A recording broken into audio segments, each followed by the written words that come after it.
जग के मायने मारा जा रे या समय समय की ये सुन ले बात राजा अह जीव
सरदार हो वो मेरा प्यार हो वो सुनवाल हो समय बड़े से सके के मायन सरदार हो रे या समय समय की सुन ले बात राजा अह जीवा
समय का जग में दिन बड़ा मेरा बाबा रे या कोई समय की या बैरण रात राजा अह जीवा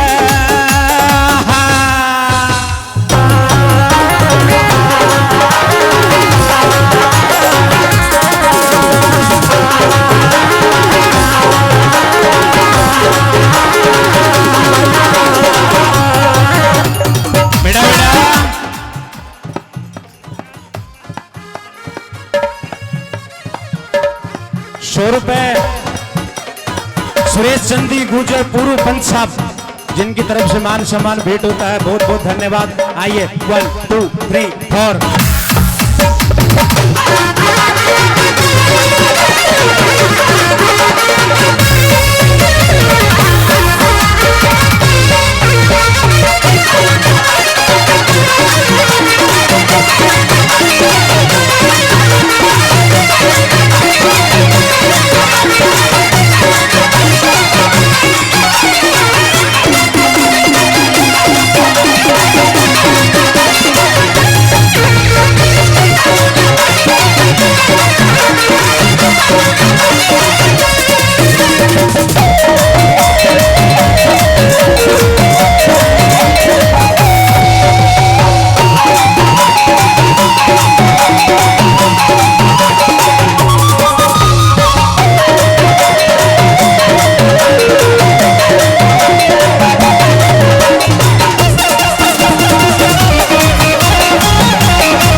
सरदारों अलग जगह में वाह भगवान तो सरदारों रे कोई गोठा माया अब सुन जे बात राजा जीवा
जैसे ही वो साक्षात त्रिलोकी का नाथ उस साधु के दरबार के आगे जाकर के लग जगाता है, बोला भाई ब्राह्मण आपके महल के बाहर खड़ा है, इसको कोई भिक्षा डाले।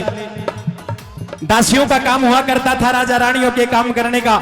हीरा दासी हीरा मोतियों का थाल भर करके उस ब्राह्मण को डालने के लिए आ जाती है और ब्राह्मण 2 कदम पीछे रख लेता है और 2 कदम पीछे रख करके कहने लग जाता है कि मैं तेरे हाथ से भिक्षा नहीं लूंगा, तू एक दासी है। मैं कोई गली गुहार का घूमता हुआ ब्राह्मण नहीं हूं। भिक्षा लूंगा तो इस महल की महारानी के हाथ से लूंगा और मुझे अभी चाहिए वो जिस अवस्था के अंदर है। त्रिलोकी का नाथ था, सब कृत्य का मालूम था कि साधु खटानी क्या कर रही है। मन के अंदर विचार कर रहा था कि वो जिस हालात में है उस हालात में अपने सामने नहीं आएगी और अपन इन बगड़ावतों का अपमान करके वापस अपने देवलोक के अंदर। लेकिन वो बड़े ही समझदार स्त्री थी। उन बगड़ावतों की पीठ थी, उन बगड़ावतों का आधार थी। और वो रानी से कहने, वो दासी से कहने लग जाता है आंट अड़ा करके, ये छोड़िए महारानी ने भेज गलाऊ का हाथ से बिकला। छोड़िए महारानी ने भेज गलाऊ का हाथ से बिकला।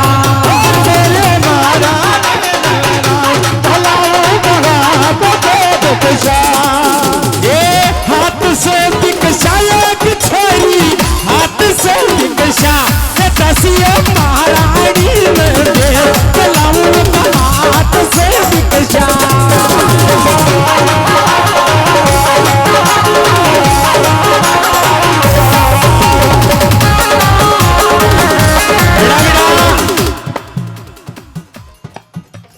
भाई जब वो त्रिलोकी का नाथ वो ब्राह्मण आंट अड़ा देता है, जिद कर लेता है कि इस महल की महारानी जिस अवस्था के अंदर उसी अवस्था के अंदर मुझे आकर के भीग डाले। खाटू साधु माता के कानों के अंदर आवाज जाती है। जैसे ही कानों में आवाज पहुंचती है तो वो मन में विचार कर लेती है कि ऐसा कौन ब्राह्मण है जो ये जिद करेगा।